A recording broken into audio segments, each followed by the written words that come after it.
If you take a heart pill every single morning, when exactly do you take it? Not the name of the pill, not the dose. When? Is it the first thing you reach for when your feet hit the floor? Is it with your coffee, with breakfast? Is it whenever you remember, which some mornings is 10 in the morning and some mornings is right before noon?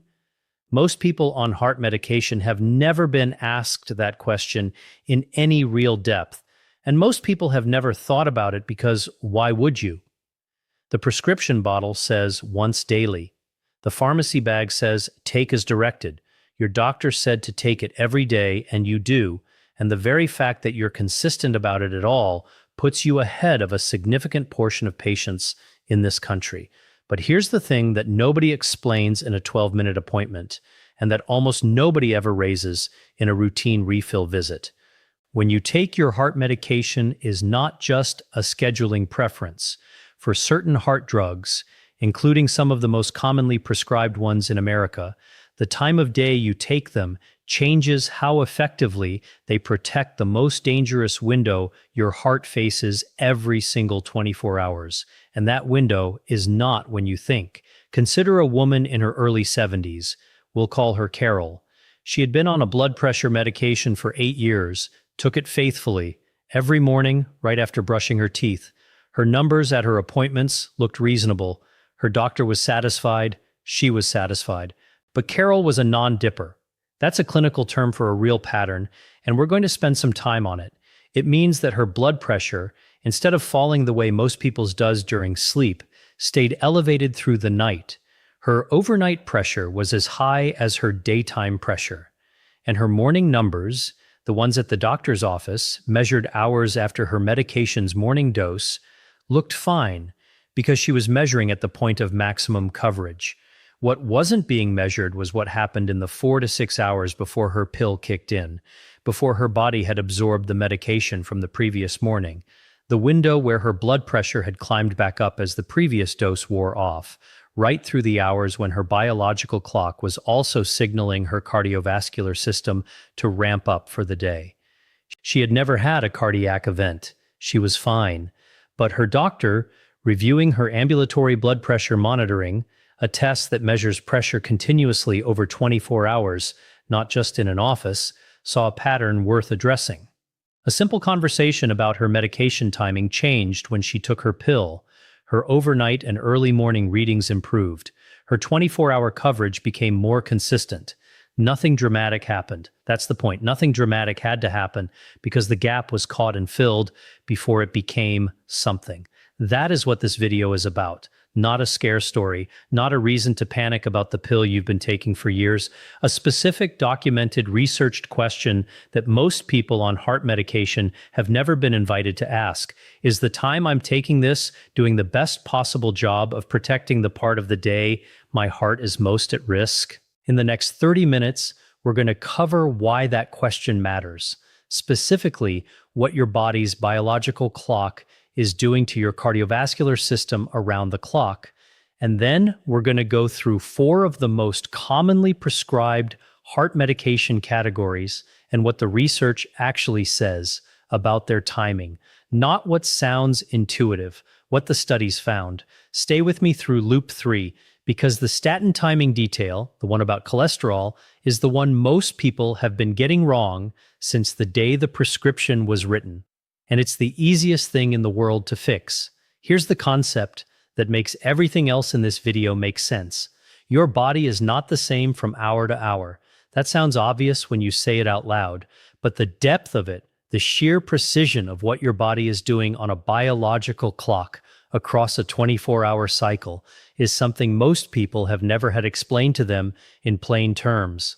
Your cardiovascular system follows a rhythm, a circadian rhythm, meaning a cycle that runs approximately every 24 hours, driven by biological clocks in your cells that respond to light, sleep, hormones, and activity. This rhythm is not slight. It is measurable, predictable, and deeply significant for anyone taking a medication that targets the heart or blood vessels. Here's what that rhythm looks like across a single day. In the early hours of the morning, roughly 2 to 3 in the morning, your blood pressure is at its lowest point. Your heart rate is slow. Your blood vessels are relaxed. Your blood itself is in a relatively quiet, thin state. Your body is doing the maintenance work of sleep, tissue repair, memory consolidation, immune activity, and your cardiovascular system is running at minimum load.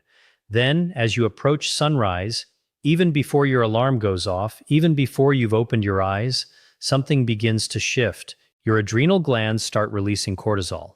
Your sympathetic nervous system, the branch of your autonomic nervous system responsible for the fight or flight response, begins to increase its activity. Your blood pressure starts to climb. Your heart rate starts to rise. Your blood vessels begin to contract, and at the same time, your blood becomes slightly more likely to clot. Your platelets, the small cell fragments that form clots, become more sticky and more active in the morning hours. This is the morning surge, and it is one of the most studied, most documented phenomena in cardiovascular medicine. The morning surge is not a flaw in the design. It is your body preparing for the physical and cognitive demands of the day ahead.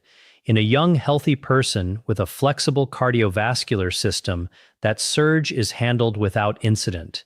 The heart absorbs the increased demand, the blood vessels adapt, the slightly stickier blood moves through wide, elastic arteries without trouble. But in a person over 60, particularly someone whose arteries have lost some of their elasticity, whose plaques may be present, whose blood pressure is already elevated, that morning surge lands on a system with less margin. The sharp rise in pressure hits stiffer walls, the stickier blood moves through narrower passages, and if there is an unstable plaque, a buildup in an artery that is vulnerable to rupture, the mechanical stress of that surge is precisely the kind of trigger that can dislodge it. This is not a theory. This is why the research consistently finds that heart attacks, strokes, and sudden cardiac deaths are significantly more common between 6 in the morning and noon than at any other time of day. The morning hours are the most dangerous window in the 24-hour cycle for the human cardiovascular system, particularly in people over 60, and most particularly in people who already have known or suspected heart disease. So here is the central question that the rest of this video is built on. If 6 in the morning to noon is the most dangerous window, the window of highest pressure, stickiest blood, most active sympathetic nervous system, most at-risk plaques, when should your heart medication be at its most active in your body? For some medications, the answer is clear and the science is settled. For others, the research is more recent and the evidence is still evolving. And for one category, statins, the answer is simple enough that millions of people are almost certainly doing it wrong in a way that's easy to correct with a single conversation. Let's go through them one by one. Let's slow this down and make the morning surge concrete, because understanding it in detail is what makes the rest of these loops land properly. Here's the scenario. It's 5:45 in the morning. You're still asleep. Your alarm hasn't gone off. You haven't eaten. You haven't moved. You have no idea what time it is, but your body knows. Deep in your brain, a structure called the suprachiasmatic nucleus, your body's master clock, has been tracking light exposure, sleep cycle, and hormonal patterns for hours. Right around this time, it begins sending signals. Those signals travel through your nervous system to your adrenal glands, which sit on top of your kidneys, and the adrenal glands begin releasing cortisol and adrenaline. Think of cortisol as the body's morning supervisor. It walks the factory floor and starts flipping switches, increase blood sugar for energy, raise alertness, prepare the cardiovascular system for activity. This is why cortisol levels are highest in the early morning. It is the hormone that physically wakes your body up from the inside before you ever consciously choose to get out of bed. At the same time, your sympathetic nervous system, the branch of your nervous system designed for action, for response, for movement, increases its tone. And one of the things that branch controls is your blood pressure. It does this by narrowing the small blood vessels throughout your body, which increases resistance, which drives pressure up. This is the morning surge, and in most people it produces a rise of 10 to 30 points of systolic blood pressure in the 1 to 2 hours around waking. Now add the platelet factor. Platelets are tiny fragments of cells circulating in your blood whose job is to form clots when a blood vessel is damaged. They are the first responders of the clotting system. In the morning hours, particularly between 6 and 10 a.m., platelet activity is measurably higher than at other times of day. The platelets are more sticky, more prone to clumping together, more ready to form a clot. In the context of healthy arteries, this is not a problem, but in the context of a plaque, a buildup of cholesterol and inflammatory material inside an artery wall that has been growing over years, morning platelet stickiness combined with the mechanical stress of the morning surge is a dangerous pairing. If that plaque is unstable, if its outer cap is thin or vulnerable, the surge in pressure combined with the increased tendency to clot is exactly the right environment for a cardiac event. This is not speculation. A large body of research over several decades has consistently documented the morning peak in cardiovascular events. Large studies tracking the timing of heart attacks have found that approximately 40% of all heart attacks occur between 6 in the morning and noon, a 6-hour window that accounts for a disproportionate share of events compared to any other time of day. The nuisance versus emergency line here is actually a frame for the whole video. This is not an emergency you can manage in the moment of the surge. You cannot feel the surge happening and respond to it. The surge has already begun before you're even awake. The only way to manage it is to ensure that the right medication is at its right concentration during that window. And that requires making the right decision the night before, the morning before, or the week before, in conversation with your doctor. The safe action at this stage is simply to understand what your body is doing and to carry that understanding into the specific conversations we're about to have about each medication category. Here's the scenario. You take a blood pressure medication. It might be an ACE inhibitor, lisinopril, ramipril, enalapril. It might be an ARB, losartan, valsartan, olmesartan. It might be a calcium channel blocker, amlodipine, diltiazem, nifedipine. Whatever the specific drug, you take it in the morning because that's what you've always done, and the bottle doesn't say anything different. But here's the question that a growing body of research has been examining for over a decade. Does taking your blood pressure medication at bedtime instead of in the morning change how well it protects you? The mechanism to understand first is coverage and timing. Blood pressure medications work by being absorbed, reaching their peak concentration in your blood, and then gradually declining over the course of the day as your body metabolizes and eliminates them. Most common blood pressure medications are taken once daily and have active lives that range from 12 to more than 24 hours, depending on the drug. So in theory, a once daily medication taken in the morning should still be working the next morning, but still working and at peak coverage are not the same thing. Think of it like this. Imagine your medication coverage as a tide. When you take the pill, the tide comes in, the drug concentration rises. Over the next several hours, it reaches its peak, then gradually it starts to ebb. By the time you're approaching the next dose, the tide is lower than it was at peak, and for some medications, significantly lower than it was 18 hours ago. If you take your medication at 8 in the morning, your peak coverage is around midday. By 6 the next morning, the beginning of the morning surge window, you are at roughly the lowest point of coverage in your 24-hour cycle. The tide is at its lowest precisely when the wave of the morning surge is its highest. If you take the same medication at bedtime, say 10 or 11 at night, your peak coverage arrives around 2 or 3 in the morning. By the time the morning surge begins, you are still in a relatively high coverage window. The tide is fuller when the wave arrives. This is the logic behind a significant study called the MAPEC trial, published in 2010, which assigned over 3,000 hypertensive patients randomly to take their blood pressure medications either in the morning or at bedtime, and then followed them for over 5 years. The results of that study were striking. The bedtime group showed significantly lower rates of heart attack, stroke, and cardiovascular death over the follow-up period compared to the morning group. Those findings generated real excitement in cardiovascular medicine, and they also prompted more research. In 2022, a much larger study called the TIME trial, involving over 20,000 patients, examined the same question and found something different. No significant difference in cardiovascular outcomes between morning and bedtime dosing for the medications studied. Here's how to hold both findings honestly. The science on blood pressure medication timing is more complex than a simple morning is wrong, bedtime is right. The MAPEC trial's results have not been clearly replicated at scale. Different medications may behave differently. Different patient profiles, particularly people who are non-dippers, whose blood pressure doesn't fall during sleep the way most people's does, may respond differently to bedtime dosing. What the research has established clearly is this: the timing of blood pressure medication is not trivial.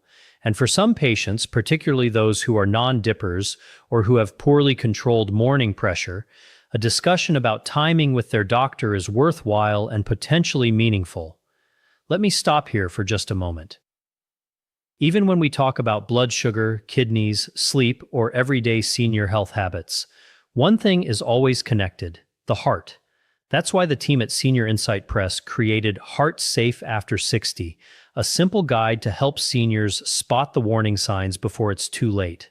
It's a complete 55-page guide that covers every cardiac warning sign, the 10-minute emergency protocol, the overnight protection system, and a 90-day heart protection plan you can start implementing today. Most importantly, it includes the full list of cardiac tests your doctor may never have ordered for you, including the lipoprotein A measurement and the coronary artery calcium score that can predict a cardiac event with remarkable precision. The link is in the description. It's from Senior Insight Press, published specifically for adults over 60 who refuse to leave their heart health to chance. Now, let's get back to our topic. Consider a man in his late 60s. Call him Henry. He had been on an ARB for 6 years. His office blood pressure readings were consistently at or near target, but a 24-hour ambulatory monitoring test showed something his office visits had never revealed. His overnight and early morning pressure was significantly elevated, while his afternoon and evening pressure was well controlled. He was a non-dipper, with a sharp morning rise that was happening in the window his medication was least active. His doctor shifted his dose to bedtime. 3 months later, his 24-hour profile was substantially more even. The illustrative case is not the same as a prescription for every reader. Henry's situation required a specific test and a specific clinical conversation. Yours might be different. The nuisance versus emergency line. This is not a situation where the wrong timing causes an immediate emergency. It is a situation where suboptimal timing may leave a gap in coverage over months and years, a gap that accumulates risk slowly, not dramatically. That makes it a conversation at your next appointment situation, not a call tonight situation, but it also makes it a conversation worth having, specifically by asking your doctor 2 questions. Do you know whether my blood pressure is well controlled overnight and in the early morning, not just at office visits? And if not, would ambulatory monitoring, or at minimum, a home blood pressure reading in the early morning, give us useful information? The safe action: do not switch your medication timing on your own. The specific drug you're on, your kidney function, your other medications, whether you're a dipper or a non-dipper, all of that factors into whether a timing change is appropriate and how to manage it. This is a raise it at your next appointment situation, not a decide tonight situation. This is the one I said to stay with me for, and here's why. Of all the timing details in this video, the one about statins is the most straightforward, the most settled by research, and the most commonly overlooked. Not for 1 or 2 patients, for tens of millions of people on one specific class of statin who are almost certainly taking it at a time that reduces its effectiveness, and who have been doing so since the day it was prescribed, with no one having ever mentioned why timing matters. Here's the scenario. You take a cholesterol-lowering statin. You take it in the morning because you take your medications in the morning and because nobody said to do it differently. The pill bottle says, take once daily. And so you do every morning with breakfast or with your morning glass of water. The mechanism, and this is the part worth really understanding. Your liver manufactures cholesterol. Not all of the cholesterol in your blood comes from food. A significant portion is made by your liver following a specific biochemical pathway. Your liver does this manufacturing work continuously, but it does not do it uniformly across the 24 hours. Like most biological processes, it follows a clock. And the research is clear on when the liver most actively produces cholesterol: overnight. During the hours of midnight to roughly 4 or 5 in the morning, your liver's cholesterol synthesis is at or near its peak. Statins work by blocking an enzyme, HMG-CoA reductase, that is the critical control point in that cholesterol manufacturing pathway. Think of that enzyme as the throttle on the factory. Statins grab the throttle and dial it back. Less enzyme activity means less cholesterol manufactured. Now here's where timing becomes critical, and where the class of statin you're on matters enormously. Not all statins behave the same way in your body. Some are short-acting. Their active window in your bloodstream is roughly 4 to 8 hours. They peak, they do their work, and then they're cleared from your system. The two most important short-acting statins you need to know by name are simvastatin, sold as Zocor, and lovastatin, sold as Mevacor. If you take simvastatin or lovastatin in the morning, you are doing the following: deploying a drug that blocks cholesterol production during the late morning and afternoon, the hours when your liver's cholesterol manufacturing is at or near its lowest natural activity. The drug is doing its most powerful blocking at the very time the factory is running slowest anyway. And by midnight, when the factory revs up to its overnight peak, the drug has largely cleared your system. It's not there when you need it most. The pharmaceutical manufacturers of simvastatin and lovastatin actually put it in their own prescribing information. These drugs should be taken in the evening. This is not a controversial finding. It is in the official guidance.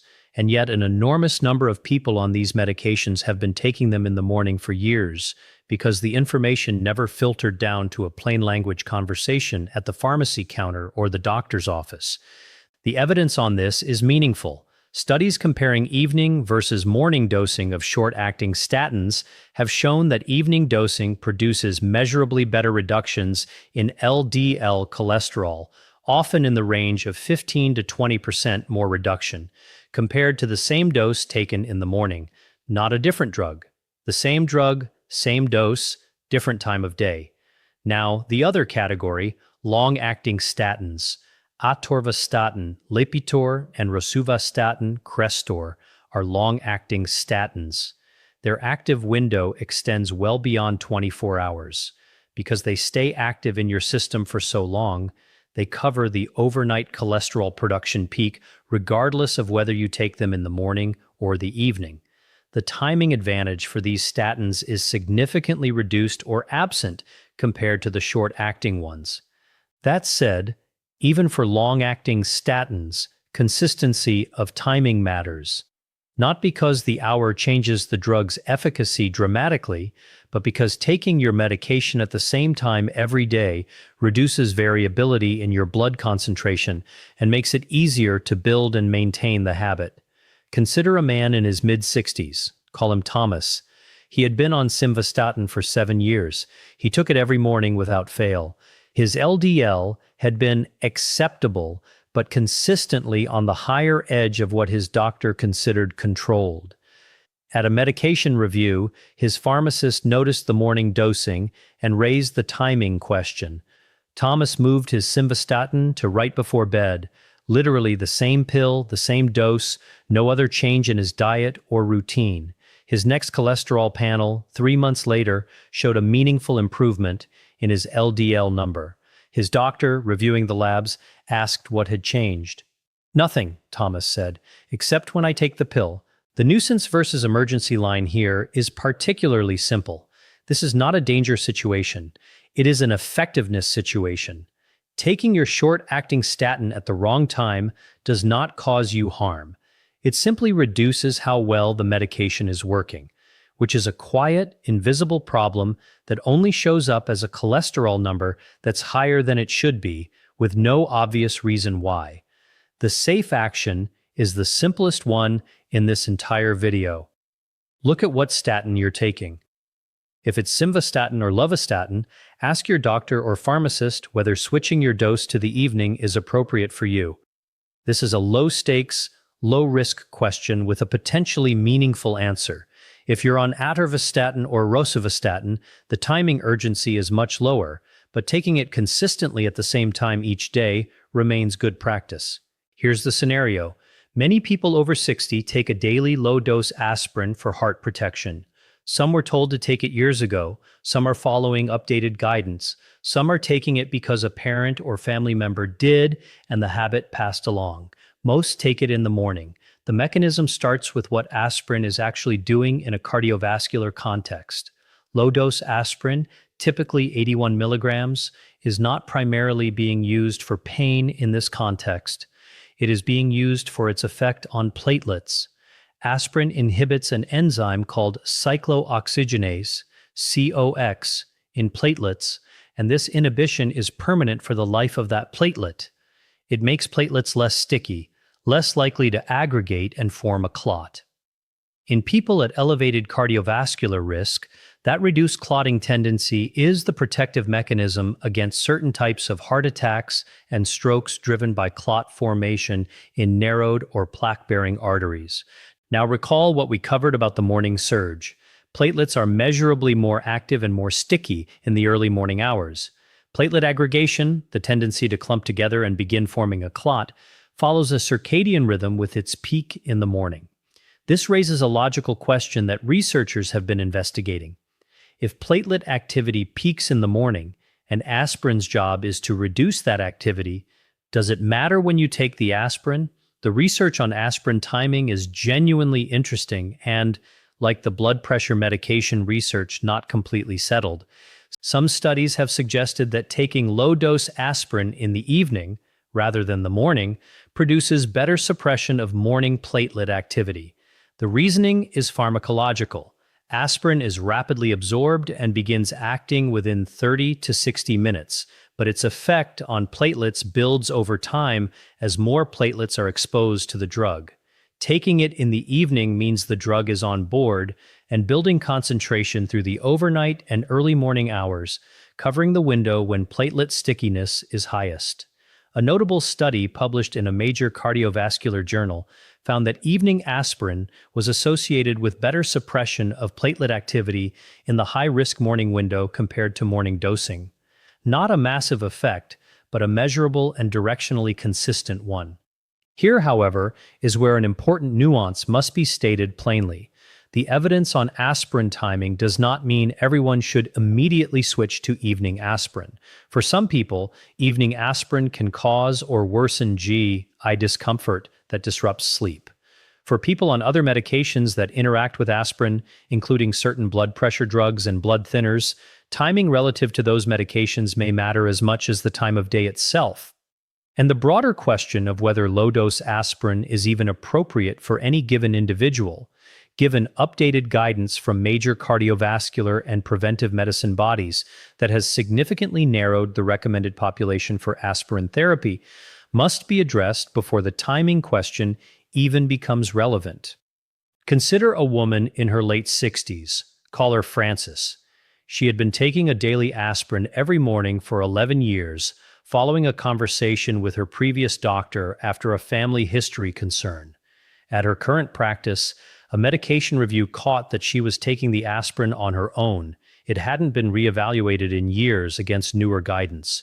Her current doctor reviewed her cardiovascular risk profile, confirmed that aspirin was still appropriate for her individual situation, and then raised the timing question based on her specific medication schedule.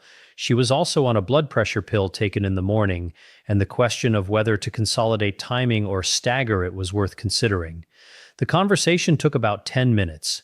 It resulted in a clearer, more current understanding of why she was on aspirin at all, and a deliberate, doctor-guided decision about her timing. The nuisance versus emergency line. Aspirin timing is not an emergency question. It is a precision question. If you are currently taking a daily aspirin and have been for more than a few years without a recent conversation about whether it's still appropriate and how you're taking it, the most useful thing this loop can prompt is exactly that conversation. Not a self-directed change, but a fresh review. The safe action: do not change when you take aspirin without a discussion with your doctor or pharmacist. Do not stop aspirin on your own if you've been told to take it for cardiovascular risk. Stopping suddenly can have real consequences for people whose cardiovascular risk profile warrants the medication. This is a bring it up at the next visit conversation with the specific question: given current guidance, is daily aspirin still appropriate for me? And if so, is morning the best time given my other medications and my schedule?